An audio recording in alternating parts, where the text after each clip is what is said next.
नमस्कार दोस्तों, आपका मैथ का साथी फिर से वापस आ गया है जो मैथ को सरल और मज़ेदार बनाता है और उसके पीछे हर एक छिपे कंसेप्ट को भी बताता है। दोस्तों आज जो है हम लोग का इस एनसीईआरटी सीरीज का 5वां क्लास होगा, यानी क्लास 6 का जो है एनसीईआरटी मैथ का 5वां चैप्टर प्रारंभिक आकारों को समझना है। ठीक, और यकीन मानिए अगर आज आप इस क्लास को देख लिए तो ज्यामिति का ऐसा कोई भी कंसेप्ट नहीं है जिसको आप समझ नहीं पाइएगा।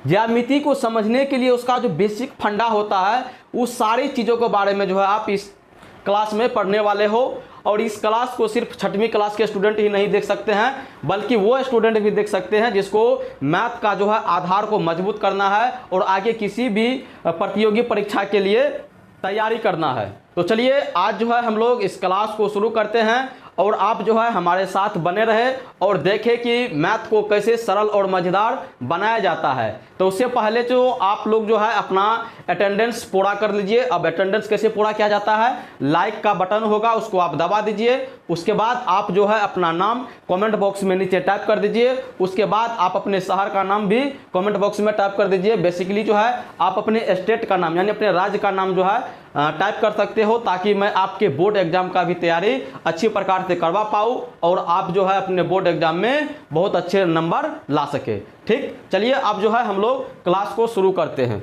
ज्यामिति जो ये क्लास है दोस्तों, प्रारंभिक आकारों को समझना, इसमें आप ज्यामिति के बारे में, ज्यामिति के अंदर जितने भी डायग्राम सब आते हैं, जितने भी आकार आते हैं, उस सभी के बारे में एक बेसिक नॉलेज आप लेंगे। जो अगर आप गणित बनाते हो तो आपके पास ये जानकारी होना अति आवश्यक है। ठीक, चलिए इससे पहले का जो हम लोग का क्लास था उसमें आप लोग रेखाखंड, रेखा किरण, उसके बाद बहुभुज, ये सब के बारे में आप जाने थे। अब उससे और एक कदम आगे की ओर हम लोग बढ़ेंगे और उसको जानेंगे। उससे पहले हम लोग जो है रेखाखंड को एक बार रिवाइज कर लेते हैं, उसके बाद जो है आगे इस क्लास में पढ़ने में हम लोग को जो है मज़ा आएगी। ठीक, रेखाखंड आपको हम बताए थे, जो कोई भी रेखा है, रेखा क्या बोल होता है, रेखा वो मतलब उस आकृति को बोला जाता है जिसका कोई भी छोर जो है निश्चित नहीं होता है। यानी अगर इस साइड की बात करें ये भी इन्फिनाइट रूप से बढ़ते हुए चला जाएगा और इस साइड भी इन्फिनाइट रूप से बढ़ते हुए चला जाएगा, यानी इसका कोई भी अंत बिंदु नहीं है। तो ये आपको रेखा हो गया। लेकिन इस रेखा को मेजरमेंट करने के लिए, मापने के लिए जो है हमें इस पर 2 पॉइंट लगाना पड़ता है। इसमें 2 पॉइंट जो हमें कहीं पर लगाना पड़ता है, ये आपका हो गया बिंदु। जब आप बिंदु लगा दिए तो ये मान के चलिए इसका नाम दे देते हैं बिंदु ए और इसका नाम दे देते हैं बिंदु बी। तो बिंदु ए से बिंदु बी का जो ये दूरी हो जाता है और ये दूरी इसका लंबाई कहलाता है। और इसी चीज़ को हम लोग क्या बोलते हैं, इसी चीज़ को बोलते हैं हम लोग रेखाखंड, लाइन सेगमेंट, इसी चीज़ को जो है बोला जाता है। और ए से लेके बीच तक की जो दूरी है इस रेखाखंड का जो है लंबाई कहलाता है। ठीक, रेखाखंड में एक बात और आपको बताए थे, जो रेखाखंड में 2 जो है अंत बिंदु होता है। अंत बिंदु मतलब जहाँ पे वो खत्म हो रही है। यानी अगर इस रेखाखंड का हम बात करें तो इसका अंत बिंदु ए है और इसका अंत बिंदु बी है, यानी इधर से अंत बिंदु ए और इधर से अंत बिंदु बी। ठीक, ये था आपको रेखाखंड के पीछे का कंसेप्ट। चलिए, अगर आप इस रेखाखंड को अभी समझ रहे हो तो आगे का क्लास जो है आप बेहतर तरीके से समझ पाओगे। ठीक, चलिए एक स्टेप जो है हम लोग और आगे बढ़ते हैं। अब जो है हम लोग इसका पहला टॉपिक जो है इस चैप्टर का, रेखाखंड का तुलना करना। रेखाखंड का तुलना करना यानी उसको कंपेयर करना है। कंपेयर करना है जो कौन सा रेखाखंड छोटा है और कौन सा रेखाखंड बड़ा है। आप ये नहीं समझिएगा, जो मतलब ये बहुत आसान टॉपिक है, इसके पीछे क्या रीज़न है बताने का, जब हम बता देंगे सब कुछ तब आपको जो है अपने आप क्लियर हो जाएगा। इसीलिए आप सिर्फ क्लास को शांतिपूर्वक देखिए। ठीक, रेखाखंड का जो है तुलना करना, इसमें बेसिकली हमें ये पढ़ना होता है, जो रेखा की लंबाई को देखना होता है, जो कौन सा रेखाखंड छोटा है और कौन सा रेखाखंड बड़ा है। यानी इसमें हमें छोटा और बड़ा को देखना होता है। अब देखिए, अगर आपसे हम बोले जो रेखाखंड को आप कैसे बता पाइएगा जो कौन सी रेखाखंड छोटी है और कौन सी रेखाखंड बड़ी है, आप बोलिएगा सर जी हम जो है देख के बता सकते हैं। ठीक है, तो यानी पहला तरीका इसका यही हो सकता है, क्या, देख कर बताना। देख कर, अब देखने पर जैसे हम यहाँ पे कुछ रेखाखंड हम बनाते हैं, जैसे रेखाखंड ये हुआ ए, रेखाखंड ये हुआ बी। अब दूसरा रेखाखंड हम बनाते हैं यहाँ पे, ये है सी और ये है डी। हम आपसे पूछेंगे बाबू रे इस रेखाखंड में ए बी रेखाखंड बड़ा है या सी डी रेखाखंड बड़ा है, तो आप बोलिएगा सर जी यहाँ पे जो है ना ये ए बी रेखाखंड जो है ये बड़ा है किससे, सी डी रेखाखंड से। हम बोलेंगे बहुत बढ़िया, आप तो देख के बता दिए, आपका तो आंख बढ़िया है। हम फिर से आपको हम बोलेंगे अरे बाबू अब हमको इतना बताओ इस रेखाखंड में जो है, जैसे हम रेखाखंड हम दे देते हैं, इसका नाम क्या है, इसका नाम ए रख देते हैं, इसका नाम बी रख देते हैं, ठीक, और इसका नाम सी रख देते हैं और इसका नाम डी रख देते हैं, ए बी और सी डी। अब हम आपसे ये पूछेंगे जो बाबू रे इस दोनों रेखाखंड में कौन सा रेखाखंड जो है बड़ा है, तो अब ये आपके देखने पर डिपेंड है। आप में से कोई ये बोल सकता है सर जी ये ए बी रेखाखंड जो है ये लंबा दिख रहा है, कोई स्टूडेंट यहाँ पे ये बोल सकता है सर जी ये सी डी रेखाखंड जो है ये रेखाखंड बड़ा है। तो यहाँ पे आप धोखा खा सकते हो, यहाँ पे आप धोखा जो है खा सकते हो अगर इस प्रकार का सिचुएशन आपके सामने आ गया। इसका मतलब ये हुआ जो हम किसी भी रेखाखंड को सिर्फ देख कर ही नहीं बता सकते हैं जो कौन सा रेखाखंड छोटा है और कौन सा रेखाखंड बड़ा है। यानी ये तरीका मेरा जो है हर जगह काम करने वाला नहीं है। जब ये तरीका काम करने वाला नहीं है तब हम जो है दूसरा तरीका को अपनाते हैं। दूसरा तरीका क्या है, रोलर और डिवाइडर के लिए। उससे पहले एक ट्रेसिंग पेपर, देखिए ट्रेसिंग पेपर इस्तेमाल हम लोग कर सकते हैं। ट्रेस ट्रय का स्वार्थिक अनुसार गोट, ठीक है सर। ट्रेसिंग पेपर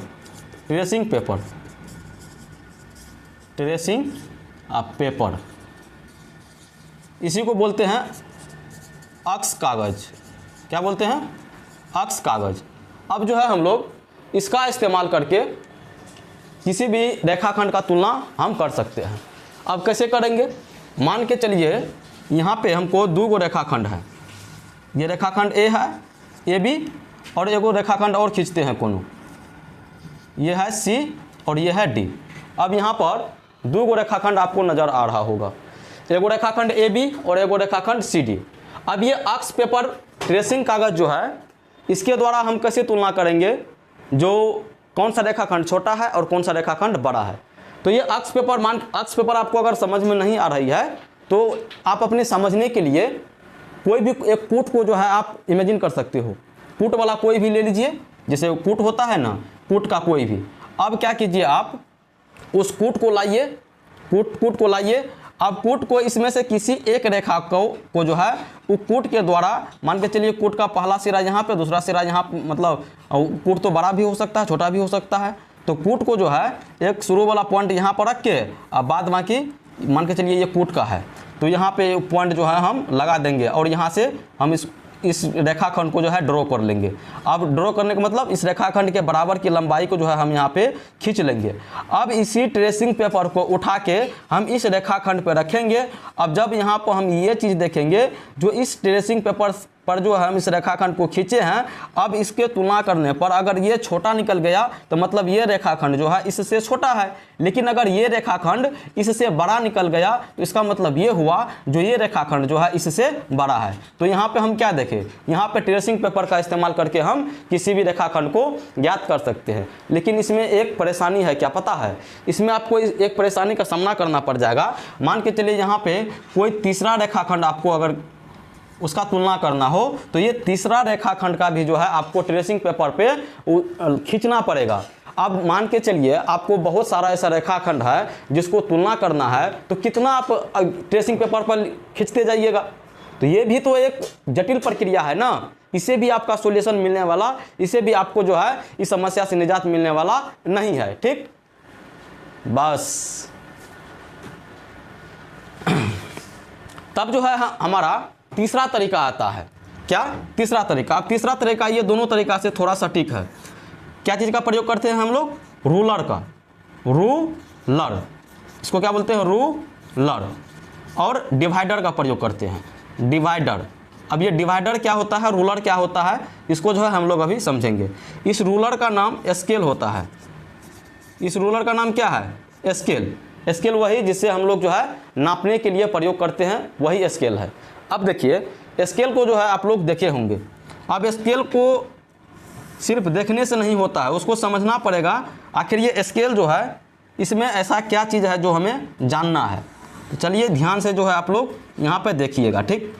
अगर आप स्केल को देखिएगा तो ये 15 बराबर भागों में बटा हुआ रहता है। जैसे हम बांटना शुरू करते हैं, 1 2 3 4 5 6 7 8 9 10, उसके बाद यहाँ पे 11, ओह पूरे खींच दिए हम, ये आपका 11 12 13 14 और ये 15, ठीक।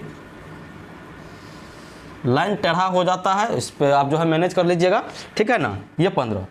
अब इसमें आप देखे होंगे तो लिखा हुआ रहेगा 1 2 3 4 5 6 7 8 9 10 11 12 13 14 और ये वाला आपका 15, ठीक। अब देखिए, अब ये जो 15 बराबर भाग में बांटा हुआ है, ये बराबर भाग जो है यानी प्रत्येक भाग इसका 1 सेंटीमीटर का होता है। हम क्या बोले, इसका जो है प्रत्येक भाग यानी यहाँ से लेके यहाँ तक 1 सेंटीमीटर, यहाँ से लेके यहाँ तक 1 सेंटीमीटर, यहाँ से लेके यहाँ तक 1 सेंटीमीटर और यहाँ से यहाँ तक 1 सेंटीमीटर, यानी कि आपको ये जितना भी खंड यहाँ पे दिख रहा है प्रत्येक खंड जो है 1 सेंटीमीटर का है। यानी आप बोलिएगा सर जी तब तो एक रूलर यानी एक स्केल का जो पूरा लंबाई का अगर हम बात करें तो पूरा लंबाई तो 15 सेंटीमीटर का होगा। तो हम बोलेंगे बहुत बढ़िया वाली बात है जो आप इस चीज़ को पहले जान गए। कैसे, यहाँ से 1 सेंटीमीटर, यहाँ से 2 सेंटीमीटर, ऐसे करते करते आइएगा तो यहाँ पे आपको जो है 15 सेंटीमीटर की दूरी मिल जाएगी। लेकिन जब उसको आप ध्यान से देखिएगा तो ये प्रत्येक सेंटीमीटर के बीच में आपको इसको जो जैसे डिवाइड किया नहीं, ये 15 बराबर बराबर टुकड़ों में, तो ये प्रत्येक टुकड़ों को जो है उसका सब डिवाइड किया जाता है। कहने का मतलब उसको फिर से उप विभाजित किया जाता है। पहले तो विभाजित करके रखा हुआ है, लेकिन जो विभाजित किया हुआ टुकड़ा है उसको फिर से विभाजित किया जाता है। अब कितना भाग में, अब प्रत्येक टुकड़े को जो है 10 बराबर भागों में फिर से जो है इसको विभाजित किया जाता है। जैसे यहाँ पे मेरा मार्कर तो मोटा है, इस कारण से ये 10 बराबर भागों में तो विभाजित नहीं कर पाएंगे हम इससे, ठीक है ना। अगर आप लोग पेन से कीजिएगा तो हो जाएगा। आप ऐसा मान के चलिए जो ये इस टुकड़ा ये पहला वाला टुकड़ा जो है इस टुकड़े के बीच में 10 बराबर भाग का जो है 10 बराबर भाग का जो है बंटवारा फिर से किया हुआ है। आप बोलिएगा सर जी ये जो बराबर भाग में इसको तो विभाजित कर दिया, समझ गए, लेकिन इसका जो अब प्रत्येक भाग है, प्रत्येक भाग ये इसको हम क्या बोलेंगे, इसका जो प्रत्येक छोटका छोटका वाला भाग निकल के आया है इसको हम क्या बोलेंगे। तब आप यहाँ पे समझिए, इसका जो प्रत्येक भाग है ना बाबू वो मिलीमीटर कहलाता है। क्या कहलाता है, मिलीमीटर, मिलीमीटर कहलाता है। इसको हम शॉर्ट फॉर्म में mm बोलते हैं। क्या बोलते हैं, mm। और ये बड़ा वाला भाग क्या था, सेंटीमीटर, सेंटीमीटर को शॉर्ट में cm बोलते हैं। ये क्या चीज़ है, सेंटीमीटर है, सेंटीमीटर। इसी को शॉर्ट फॉर्म में हम अगर cm लिख देते हैं तो इसका मतलब ये हुआ जो वहाँ पर सेंटीमीटर लिखा हुआ है, और कहीं पर हम mm लिख देते हैं तो उसका मतलब क्या हुआ, मिलीमीटर। तब आप ये ऐसा बोल सकते हो जो सर जी इसका मतलब ये हुआ यानी यहाँ से लेके यहाँ तक 10 बराबर भागों में बटा हुआ है, यानी कि टोटल यहाँ से लेके मतलब शुरू से लेके यहाँ अंत तक में 10 मिलीमीटर हुआ, 10 मिलीमीटर हुआ। हम बोलेंगे बहुत बढ़िया, तो यानी यहाँ से लेके यहाँ तक में तो 10 मिलीमीटर। और आप ये भी बोलिएगा सर जी जब यहाँ से लेके यहाँ तक 10 मिलीमीटर हुआ यानी कि ये पहले तो हम 1 सेंटीमीटर इसको जानते थे, तो हम बोलेंगे ये भी सही है। क्या मतलब, यानी 10 मिलीमीटर जो है वो 1 सेंटीमीटर के बराबर है। इसको हम सीधा करके भी लिख सकते हैं। कैसे, ये 1 सेंटीमीटर जो है 10 मिलीमीटर के बराबर होता है। तब आप ऐसे बोल सकते हो सर जी इसका मतलब ये हुआ अगर हम 2 सेंटीमीटर के पास जाएंगे तो मतलब वो 20 मिलीमीटर हो जाएगा। देखिए 1 सेंटीमीटर यहाँ, 1 सेंटीमीटर यहाँ, यानी यहाँ से लेके यहाँ तक में 2 सेंटीमीटर।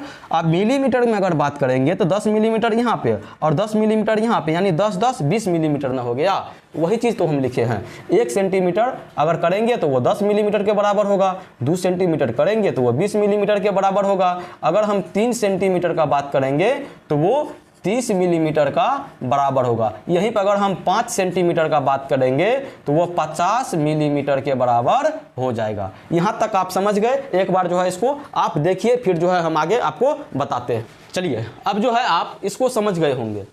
अब इसको हम इस प्रकार से आप बोल सकते हैं। कैसे, देखिए ये अगर सेंटीमीटर में रहेगा तो उसको मिलीमीटर में तो हम बता सकते हैं, लेकिन अगर मिलीमीटर में दे दिया और आपको ये बोल दिया जो बाबू ये सेंटीमीटर में कितना है, तब आप कैसे जवाब दीजिएगा। तो उसको जो है किस प्रकार से हैंडल करना है वो चीज़ हम आपको आप सिखाते हैं।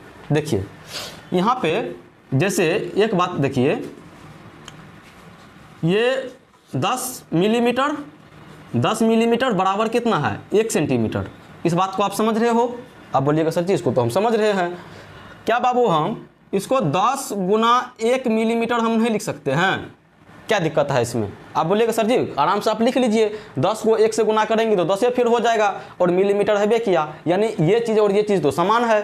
तो आप बोलिएगा अब आगे क्या करना है ये बात बताइए, ये चीज़ तो हम समझ गए। हम बोलेंगे चलो बाबू देखो ये चीज़ तो बराबर इसका है 1 सेंटीमीटर का। आप बोलिएगा सर जी ये बात तो सही है, इसका बराबर है। हम आप ये बोलेंगे आपको बाबू रे ये 1 मिलीमीटर जो तुम लिखे हो यहाँ पे, इसको तुम यहीं पे लिखा हुआ रहने दो, 1 मिलीमीटर को यहाँ पर रहने दो लिखा हुआ।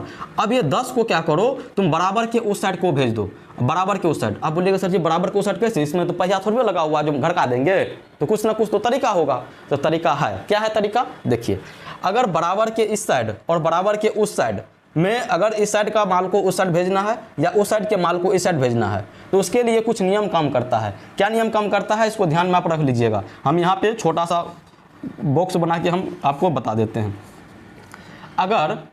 अगर मान के चलिए इस साइड प्लस है, बराबर के इस साइड प्लस है, अगर उसको ले जाइएगा उधर तो माइनस आपको देना पड़ता है, यानी वो माइनस में चला जाता है।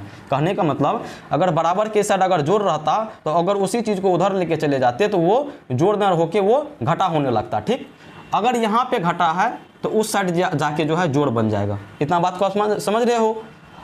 जब इतना बात को आप समझ रहे हो, अब चलिए अगर बाबू यहाँ पे गुना है, क्या है इस साइड अगर गुना है, जब उस साइड आप भेजिएगा तो वो भागा का काम करने लगता है, और जब आप भागा का इधर काम कीजिएगा तो उधर जो है गुना का काम ये जो है करने लगता है। हालांकि ये आपको समझाने के लिए है, जितना भी बच्चे हैं सबको बोलिएगा तो वो ऐसे ही समझता है और टीचर भी ऐसे बताता है। इसके पीछे अलग कंसेप्ट यूज होता है, कोई आपका जो है मतलब अपना राज नहीं चलता है जो इधर उधर कुछ कर लीजिएगा। इसके पीछे कुछ लॉजिक है, वो लॉजिक को अभी फिलहाल हम इसमें क्लास में नहीं बताएंगे। अगर आप लोग चाहते हैं जो ये कैसे होता है क्यों होता है इसके बारे में डिटेल से बताने के लिए, तो अलग 4-5 मिनट का एक वीडियो बनेगा, जिस वीडियो में आप लोगों को जो है ये कंसेप्ट को बता दिया जाएगा। जो ये प्लस उधर जाके माइनस क्यों होता है, इधर माइनस उधर जाके प्लस क्यों होता है, और ये गुना जो है उधर जाके भागा क्यों होता है, और ये भागा उधर जाके गुना क्यों होता है। ठीक, सेम उसी प्रकार से उल्टा भी हो जाएगा। ये माइनस है इधर आएगा तो प्लस बन जाएगा, ये प्लस है उधर इधर आके माइनस होगा, इधर भागा है इधर आके गुना होगा, और इधर गुना है तो इधर आके भागा हो जाएगा। इतना बात को जो है आप अभी समझ गए होंगे। अब चलिए जब इतना बात को आप समझ गए तो आगे भी समझ जाइएगा। देखिए कैसे 1 मिलीमीटर है और ये गुना कर रहा था 10, इसके साथ गुना कर रहा था, और 10 को हम क्या बोलते हैं बाबू रे उस साइड तुम भेज दो इसको। और यहाँ पे देखिए जब इधर गुना कर रहा होता है तो उधर जाने के बाद भागा, और भागा आप लोग मान के चलिए ऐसे करके भागा सीखे होंगे।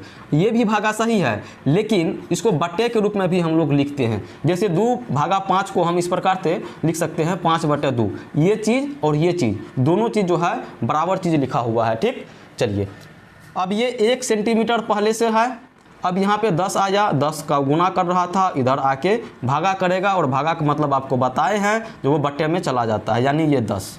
ठीक, इतना बात को आप समझ गए। अब बोलिए जो सर जी अब जो है आगे क्या करना है वो चीज़ बताइए। तो सुनिए, अब ये 1 मिलीमीटर है, 1 मिलीमीटर है। अब 1 मिलीमीटर है तो ये 1 में यानी अब इसका मतलब क्या हुआ, इसका मतलब क्या हुआ जी ये 5 में 2 से भागा लगाना है, 5 में 2 से भागा लगाना है। तो ये 1 है, अब 1 में 10 से भागा लगाना है। जब 1 में आप 10 से भागा लगाइएगा तो ये 0.1 हो जाएगा, 0.1 होगा। अब ये कैसे होता है, ऐसे जैसे 1 में आप भागा लगाइएगा 10 से जब भागा लगाते हैं तो ये 1 में तो भागा नहीं लगता है, दशमलव वाला भागा आप जानते होंगे, नहीं जानते हैं तो आपको सिखाबे करेंगे हम, फिलहाल समझ लीजिए। अगर इसमें एक वो 0 और डाले तो ये 10 से विभाजित हो जाएगा, लेकिन वो 0 तो हम डायरेक्ट डाल नहीं सकते हैं, इसके लिए हम यहाँ पे पॉइंट लगाएंगे। पॉइंट जब लग गया तो यहाँ पे हम 0 ले लेंगे, और ये 10 जो है एक टाइम में जो है ये कट जाएगा, और आपको आ गया 0.1। अब ये पॉइंट हारा ना जाए इसके लिए इसके पहले जो है हम लोग 0 डाल देते हैं, तो वही यहाँ पे 0 डाले 0.1। अब यहाँ पे सेंटीमीटर पहले से था तो सेंटीमीटर हम लिख दिए।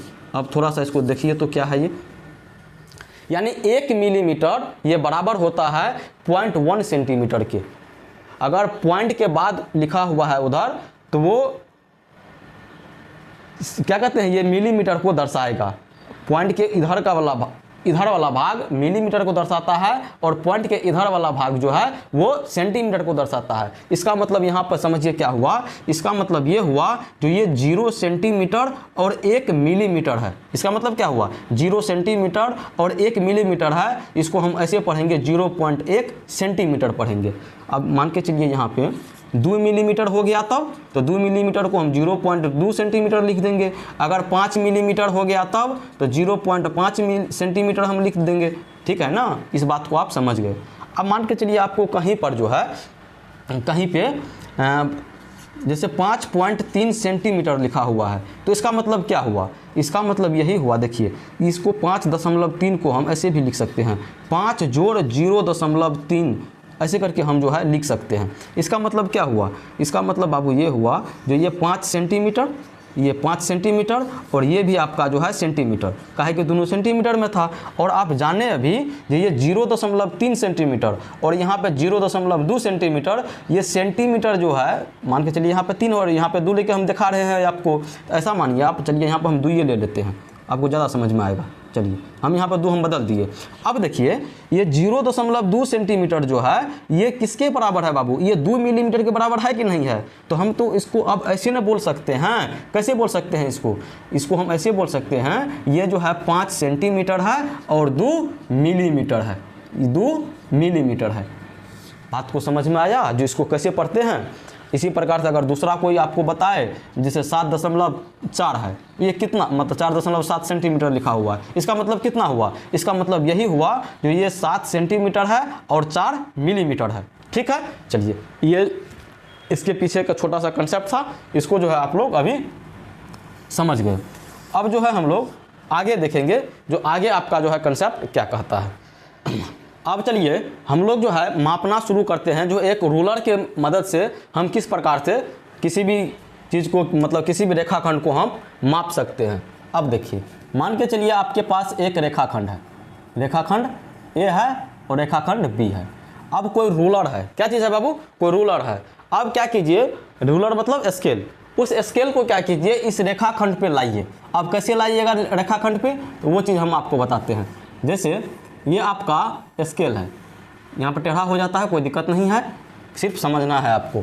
और यहाँ से हम शुरू करते हैं, ये आपका 0 वाला हुआ, यहाँ पर 1 होगा, यहाँ पे 2 होगा, यहाँ पे 3, यहाँ पे 4, यहाँ पे 5 और यहाँ पे 6 और यहाँ पे 7, ऐसे करके ये आगे बढ़ेगा। ठीक, अब आप ये भी जानते हैं जो इसके बीच में 10 बराबर भाग है, ये भी आप जानते हो। भले अभी मैं दे नहीं पा रहा हूँ, भले जो है अभी लिख नहीं पा रहा हूँ, काहे मेरा जो है ये क्या कहते हैं मार्कर का जो है ये नीब मोटा है, इसी कारण से वहाँ पे पॉसिबल नहीं है लिख पाना। ठीक है ना। अब चलिए अब जो है आपको यहाँ तक जो है नापना है, तो कोई रेखाखंड पे इसका जो रेखाखंड का ये पहला अंत बिंदु है, इस अंत बिंदु पे ये रूलर का जो है ये 0 वाला पॉइंट को लाके यहाँ पर लगा दीजिएगा। ये पहला रूलर है, ये रूलर है और ये रेखाखंड है। इसका जो अंत बिंदु है इस रूलर का ये 0 वाला जो पार्ट होगा, यहाँ पे 0 लिखा हुआ रहेगा, 0 वाला पार्ट की सीधा सीधी रख दीजिएगा। अब आप ये चीज़ देख लीजिएगा जो इस रूलर पर ये रेखाखंड कहाँ तक जाता है, मान के चलिए ये यहाँ तक आता है। और यहाँ अभी तो हम छोटका वाला पॉइंट यानी मिलीमीटर वाला नहीं लिखे हैं, मान के चलिए यहाँ पे 8वां ये होगा, क्या ये जो टुकड़ा है ये 8वां टुकड़ा होगा, हम लेके चलते हैं यहाँ पे 8वां टुकड़ा होगा छोटका वाला। तो बाबू आपको यहाँ पे ये नहीं आ रहा है समझ में, तो ये रेखाखंड की जो लंबाई है, रेखाखंड ए बी की जो लंबाई है ये कितना हो सकता है। तो आप बोलिएगा सर जी यहाँ पे 5 जो है पूरे है यानी 5 सेंटीमीटर और यहाँ पे ये 8वां टुकड़ा लिया है। कहने का मतलब ये हुआ ये 5 सेंटीमीटर है और यहाँ पे ये 8 मिलीमीटर है। क्या है, 8 मिलीमीटर, यानी इस रेखाखंड की लंबाई क्या है 5 सेंटीमीटर और 8 मिलीमीटर, यानी इसको हम इस प्रकार से भी लिख सकते हैं 5.8 सेंटीमीटर।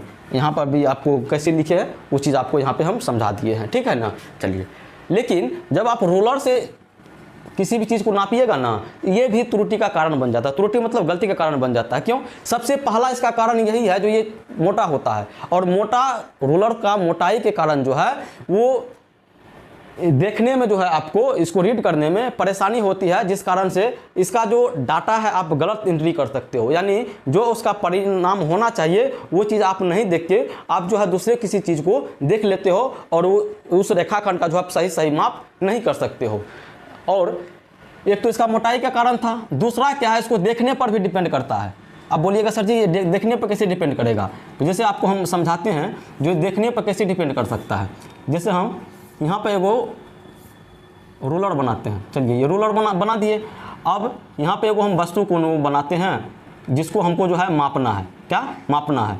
अब देखिए यहाँ पे 1, यहाँ पे 2, यहाँ पे 3, इसी प्रकार से ये आगे बढ़ेगा, यहाँ से आगे बढ़ेगा। ये क्या चीज़ है, ये कोई वस्तु है, हमारे पास ये कोई वस्तु है जिसको हमें नापना है, ठीक, या मापना है, और ये हमारा स्केल है। अब हम जो है इस स्केल को जो है इस वस्तु पर रख दिए। अब यहाँ पे देखिए 3 प्रकार से आप देख सकते हो, क्या, मान के चलिए ये स्केल का जो है ये वस्तु जो है यहाँ पे मान के चलिए 4 है। अब यहाँ पे आपको देखना है, इसको हम मिटाते हैं, ये यहाँ पे जो है आपको देखना है। हो सकता है इसको आप तिरछा तिरछी इस प्रकार से देखिएगा, या आप जो है इसको सीधे सीधी देखिएगा। जैसे आप यहाँ से भी देख रहे हो, मान के चलिए आप यहाँ से देख रहे हो, ठीक। एक कंडीशन ये हो सकता है जो आप जो है इसको यहाँ से देख रहे हो, ठीक। और तीसरा कंडीशन आपका ये हो सकता है आप जो है इसको यहाँ से देख रहे हो, ठीक। देखिए जब आप जो है इस वैल्यू को यहाँ से देखिएगा तिरछा तिरछी, तो आपको ये सही अनुमान, मतलब जो सही इसका मान है वो चीज़ आपको नहीं दिखेगा। और यहाँ से भी आप जो देखिएगा इसको, फिर भी आपको जो है इसका सही मान नहीं दिखेगा। काहे कि ये मोटा है।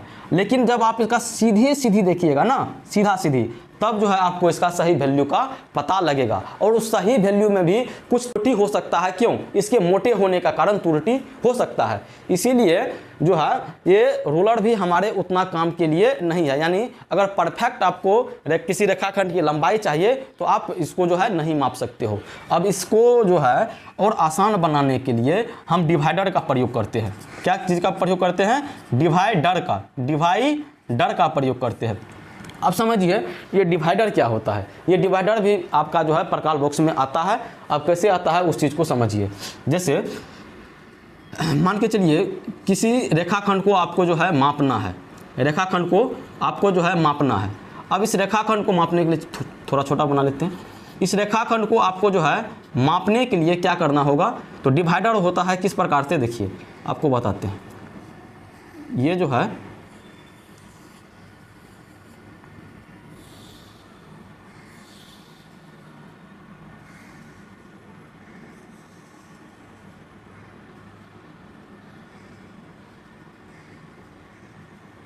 ये आपका डिवाइडर होता है। इस प्रकार से जो है आप लोग देखे होंगे प्रकार बॉक्स में होता है।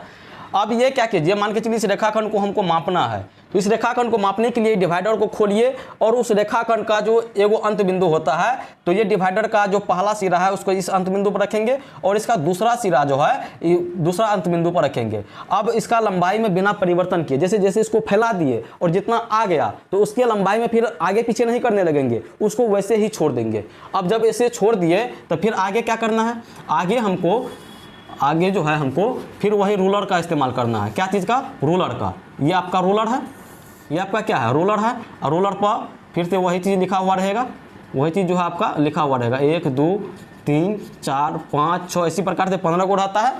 चलिए, और यहाँ पे अलग अलग रहेगा, अलग अलग रहेगा, ये अलग अलग रहेगा, ये ठीक है। अब इसको जो है सेम आके इस पर रख दीजिए। अब इसको रखने का भी एक तरीका है। क्या तरीका है, अब इसका जो ये वाला सिरा है यानी पहला सिरा जो है जहाँ से ये 0 शुरू होता है तो ये 0 वाला पाप रखिएगा। कैसे, मान के चलिए ये जो है आप नाप के लाए हैं, अब इसको ऐसे करके देखिए, ये था आपका।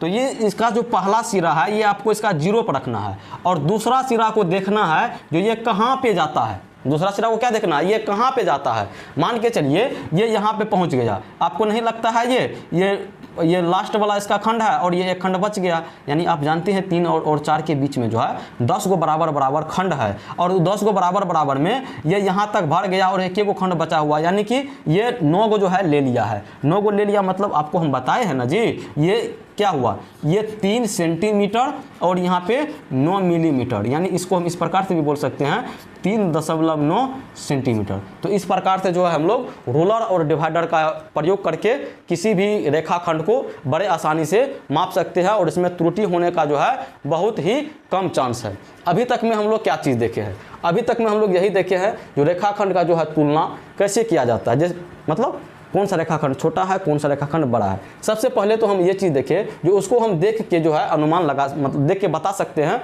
जो कौन सा रेखाखंड छोटा है और कौन सा रेखाखंड बड़ा है। लेकिन हर बार इस चीज़ को बताना हमारे लिए पॉसिबल नहीं है। हम जो है हर बार सही जो है अनुमान नहीं लगा सकते हैं जो ये छोटा है कि बड़ा है। तब जो है हम लोग ट्रेसिंग पेपर का इस्तेमाल करना शुरू किए। ट्रेसिंग पेपर में क्या देखे, ट्रेसिंग पेपर में एक दिक्कत आ रही थी, जो प्रत्येक रेखाखंड को मापने के लिए हमको अलग अलग जो है ट्रेसिंग पेपर पे उसको ड्रॉ करना यानी कि खींचना पड़ता था। तो ये भी हमारे लिए थोड़ा सा मुश्किल पैदा करता था।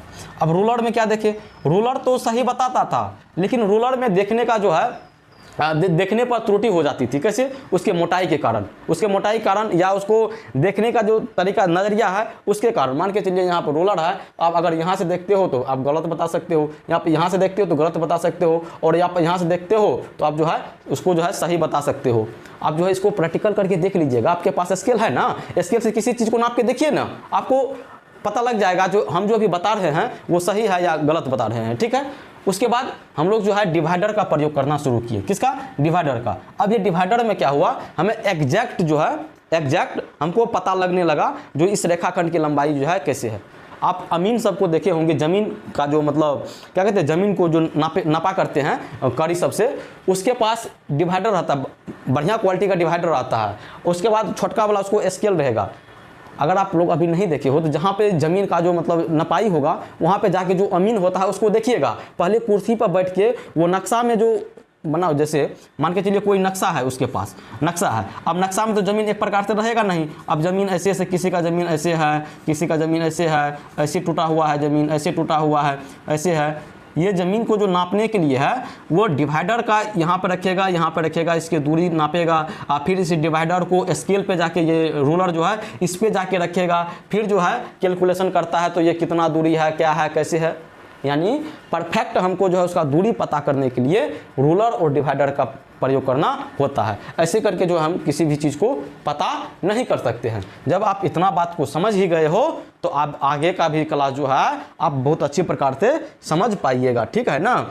चलिए, अब जो है आप लोगों का प्रश्नावली यहाँ से शुरू होता है। कौन सा प्रश्नावली, 5.1 यानी 5.1 आपका जो है शुरू होगा। इससे पहले हम इसको रफ कर लेते हैं, फिर आगे हम लोग बढ़ेंगे। जो है आप लोगों का प्रश्नावली 5.1 यानी 5.1 जो है शुरू होने वाला है। आप लोग जो है ध्यान से इस चीज़ को देखिएगा, और बीच बीच में आप लोगों से कुछ क्वेश्चन भी किया जाएगा, और उसका जवाब जो है आपको तुरंत जो है कमेंट बॉक्स में टाइप करना है। काहे, जब आप तुरंत टाइप करने का कोशिश कीजिएगा तब आपको ये समझ में आएगा जो अभी तक जो हम आप लोग क्लास किए हो वो क्लास समझ में आया कि नहीं आया, उसका जवाब आप दे सकते हो कि नहीं दे सकते हो। ठीक, चलिए। बोला जो रेखाखंड की तुलना केवल, पहला नंबर का आपका है, पहला नंबर का सवाल बोल रहा है जो रेखाखंड की जो तुलना है केवल देखकर करने से क्या हानि है। आपको तो बताए थे केवल देखकर करने से क्या हानि है। आप लोग तो इसका जवाब खुद दे सकते हो, इसका जवाब आप खुद दे दीजिएगा, या तो आप अपना कॉपी में लिख लीजिए इस जवाब को, या जो है कमेंट बॉक्स में दे दीजिए। केवल देख के 2 बार इस चीज़ को बता दीजिए। चलिए, 2 नंबर, पहला सवाल तो पिद्दी टाइप का था। 2 नंबर में देखिए, बोल रहा है जो एक रेखाखंड की लंबाई मापने के लिए रूलर की अपेक्षा डिवाइडर का प्रयोग करना क्यों अधिक अच्छा है। बोल रहा है किसी भी रेखाखंड को मापने के लिए जो रूलर का प्रयोग यानी स्केल का जो हम लोग प्रयोग करते हैं उससे बढ़िया डिवाइडर का प्रयोग करना होता है। क्यों, तो आपको हम क्या बताए थे, रूलर का जो है मोटाई के कारण उसमें जो अंकित वैल्यू होता है उस अंकित वैल्यू को हम देख नहीं पाते हैं।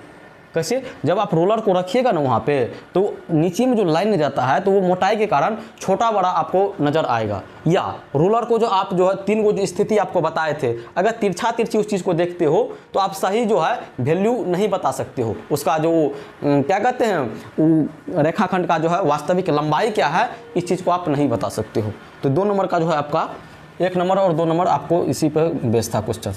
अब 3 नंबर में बोल रहा है जो कोई रेखाखंड ए बी खींचिए, ए और बी के बीच स्थित कोई बिंदु सी लीजिए, ए बी बी सी और सी ए की लंबाई मापिए। क्या ए बी बराबर ए सी प्लस सी बी है। अब देखिए ये कहना क्या चाह रहा है, बोला एगो कोनो आप रेखाखंड ले लीजिए, खींच लीजिए, कॉपी पर खींच लिए। अब ये बोल रहा है जो कोई भी चीज़ मतलब इसका नाम आप पहले रख दीजिए, इसका ए बी। अब इस ए बी रेखाखंड के ऊपर इसके बीच में कहीं पर एगो कोनो बिंदु ले लीजिए, कोनो बिंदु, उसका नाम आप सी रख दीजिए। मान के चलिए हम कोनो बिंदु इसका यहीं पर रख लेते हैं और इसका नाम हम सी दे देते हैं। आप यहाँ भी रख सकते हो, यहाँ भी रख सकते हो, यहाँ भी कहीं भी रख सकते हो। अब आपको ये बोल रहा है क्या ये ए बी जो है, ए बी बराबर ये ए सी और सी बी के बराबर है या नहीं है। कहने का मतलब आपको ये बोल रहा है करने के लिए, जो यहाँ से लेके यहाँ तक की लंबाई को आप नापिए कितना है, फिर यहाँ से लेके यहाँ तक की लंबाई को नापिए कितना है, अब फिर क्या कीजिए, उन दोनों को जो लंबाई को अभी नापे हैं उन दोनों को जोड़ लीजिए। अब जितना आता है, क्या यहाँ से लेके यहाँ तक की लंबाई को जो जोड़ेंगे तो उतना ही आएगा। ये बोल रहा है आपको बताने के लिए, उसे देखने से ही पता लगता है जो उतना ही आएगा, लेकिन आप सीखने के लिए जो है घर पे ये काम कर सकते हो। ठीक है, देखिए एगो बात हमेशा ध्यान में रखिएगा, क्या रखिएगा, अगर किसी भी रेखाखंड में अगर ये दोनों को जोड़ के और ये दोनों को जोड़ के ये पूरा के अगर बराबर होता है तो इतना बात आप दिमाग में अभी बैठा लीजिए। इसका मतलब ये वाला जो बिंदु होता है इस रेखाखंड के बीच में कहीं ना कहीं स्थित होता है, कहीं ना कहीं। अगर उसका लंबाई दोनों जोड़ के पूरा रेखाखंड के बराबर हो गया, इसका मतलब यही हुआ जो वो जो बिंदु था वो उसी रेखाखंड के बीच में कहीं ना कहीं होगा। ठीक, 4 नंबर का देखिए क्या बता रहा है।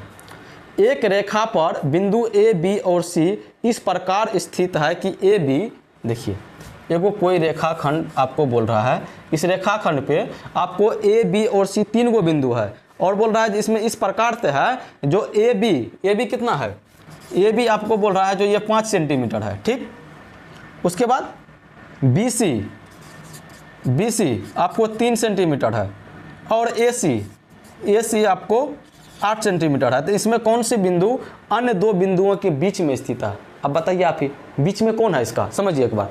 ये रेखाखंड है, ए बी जब नापा तो 5 हुआ और बी सी जब नापा तो 3 हुआ और ए सी को जब नाप दिया तो 8। अरे भैया इसका मतलब ए सी लास्ट में होगा और बी कहीं ना कहीं यहाँ पे होगा और ए बी की दूरी 5 और बी सी की दूरी 3, जब ये दोनों को जोड़ेंगे तो 8 ना होगा। यही चीज़ तो आपसे पूछ रहा था। चलिए आगे देखिए, 5 नंबर में क्या है, 5 नंबर में है जो बी रेखाखंड AC का मध्य बिंदु है। क्या है, AC। पहले रेखाखंड आप खींचिए, AC। अब बोल रहा है जो बी रेखाखंड, जो बी बिंदु, जो बी रेखाखंड AC के मध्य बिंदु मतलब इसके जस्ट बीच में, मध्य बिंदु क्या बोल होता है, उसके बीच वाला जस्ट बीच में होना चाहिए। ये इसका नाम क्या है, बी। समझ गए बात को। बी रेखाखंड AC का मध्य बिंदु है और सी रेखाखंड BD का मध्य बिंदु है। देखिए एगो रेखाखंड और है BD, यानी B यहाँ पे है और D एगो और है इसके आगे में, D है, जिसके बारे में ये बोल रहा था जो ये C जो है BD के मध्य बिंदु मतलब बीच वाला। अरे भैया एगो बात बताइए हमको, यहाँ से लेके यहाँ तक जितना दूरी होगा उतना ही दूरी और लेंगे तभी ना ये बीच में आएगा, तभी ना ये मध्य बिंदु कहलाएगा। तो जितना दूरी यहाँ पे है उतना ही दूरी हम यहाँ पे खींचे और इसका नाम D रख दिए। अब हम मेरे पास जो है B और D के मध्य बिंदु C आ गया। ठीक, अब क्या बोल रहा है, जहाँ A B C और D एक ही रेखा पर स्थित है। भैया एक ही रेखा पर तो है किया, A B C D ये दोनों जो है एक ही रेखा पर स्थित है। ठीक, बताइए कि ए बी बराबर सी डी क्यों। अब ये बोल रहा है आपसे ये ए बी जो है ये बराबर है किसके, सी डी का। क्यों है आपने बता सकते हैं क्यों है, इसके बराबर इसका। अब ये क्या बताऊं दोस्तों, इसको देखिए, ये ए और सी का मध्य बिंदु यहाँ, यानी जितना दूरी इसका था उतना ही दूरी इसका है। आप बात को समझ रहे हो, और जितना दूरी इसका है इसको मध्य बिंदु बनाने के लिए उतना ही दूरी का हमको यहाँ पे खींचना पड़ा था ना। तो जब इतना ही दूरी का इसको खींच लिए तो भैया जब ये इसके बराबर था तो ये भी इसके तो बराबर हो गया। यही चीज़ तो आपसे पूछ रहा था, ऐसा क्यों, तो क्यों तो आप जवाब दे दिए उसका। अब चलिए, ओहो यहाँ पे ये सवाल जो अभी हम बना दिए वो 6 नंबर का सवाल था। कितना नंबर का था, 6 नंबर का। अब 5 नंबर का कुछ अलग सवाल है। चलिए 5 नंबर में देखिए क्या है, जांच कीजिए कि संलग्न आकृति में डी रेखाखंड एजी का मध्य बिंदु है। अब देखिए आपको एक और सवाले में जो है एक रेखाखंड आपको दिया हुआ है, यहाँ पे रेखाखंड न रेखा है। देखिए ये आपको रेखा है, यहाँ से 1 कहाँ तक है? 7 तक। 1 2 3 4 5 6 7, ठीक। सबका नाम भी दिया हुआ है यहाँ से, A B C D E F G, ठीक। अब आपको ये बोल रहा है संलग्न आकृति में D रेखाखंड ABG का मतलब AG का मध्य बिंदु है, यानी रेखाखंड AG के बारे में बात कर रहा है। देखिए ये A और यहाँ पे G, अब इसका मध्य बिंदु जो है D है, ये आपको पूछ रहा है। देखिए एक बार, A से लेके D तक के बीच का दूरी कितना है? 1 2 3 गो है ना जी। देखिए A से लेके D तक के बीच की दूरी 1 2 3 यानी 3 इकाई। अब D से लेके G तक में कितना? 1 2 3 यानी 3 इकाई इधर भी है, 3 इकाई इधर भी है, यानी 3 3 इकाई तो ये तो दोनों बराबर है। हम तो कह सकते हैं जो A और रेखाखंड A और G का मध्य बिंदु D है। बस चलिए अब 5 नंबर का बताइए दिए, 6 नंबर का, तो अब जो है आपका 7 नंबर का है। देखिए 7 नंबर में क्या कह रहा है सवाल। 5 त्रिभुज खींचिए और उनकी भुजाओं को मापिए। प्रत्येक स्थिति में जांच कीजिए कि किन्हीं 2 भुजाओं की लंबाई का योग तीसरी भुजा की लंबाई से सदैव बड़ा होता है। देखिए आपको ये बोल रहा है काम करने के लिए। त्रिभुज आपको बताए थे, त्रिभुज क्या? 3 भुजाओं से घिरी आकृति, और 3 भुजा कौन? यानी 3 गो बंद रेखाखंड से जो आकृति बनती है, यानी बहुभुज जो बनती है, उसी को त्रिभुज बोलते हैं। आपको बताए थे इससे पहले वाला क्लास में, तो वही बोल रहा आपको त्रिभुज बनाना। अभी इसी क्लास में आगे जाके त्रिभुज के बारे में बहुत कुछ सीखिएगा, टेंशन मत लीजिए। तभी ना आपको हम शुरू में क्या बोले थे, ज्यामिति सीखने के लिए क्लास आपके लिए मस्ट है। ये क्लास आपको सीखना ही पड़ेगा। अगर इस क्लास को आप देख लिए तो ज्यामिति आपको हलवा की तरह लगने लगेगा, ठीक है।